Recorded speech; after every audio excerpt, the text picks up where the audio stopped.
এই কেকের ডিজাইনটি আর কতবার বানালে যে আমার মনটা ভরে যাবে সত্যি আমার সেটা জানা নেই, কারণ এই নিয়ে আমি সেকেন্ড টাইম বানালাম। আরও একবার বানিয়েছি, মানে তিনবার বানিয়েছি, তারপরও আমার একদমই মন ভরেনি। মনে হচ্ছে যেন আরও অনেকবার ডিজাইনটা রিপিট করি।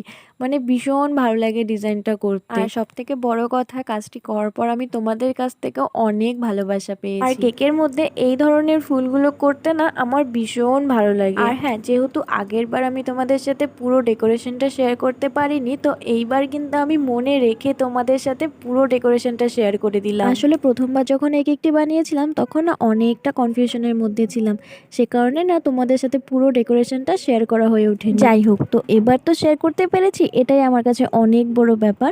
তো দেখো, গল্প করতে করতে আমার কেকটাও কিন্তু প্রায় কমপ্লিটই হয়ে গেল। তো তোমরা এবার ফুল লুকটা দেখে নাও, আর আমাকে অবশ্যই একটু কমেন্ট করে জানিও যে তোমাদের এই কেকটি কিরকম লাগলো। আর ভালো লাগলে টুক করে একটা লাইক করে দিও। আর তোমরাও যদি অর্ডার করতে চাও, স্ক্রিনে দেওয়া নাম্বারে অবশ্যই কন্ট্যাক্ট করতে পারো। তো আজকের মতো বাই।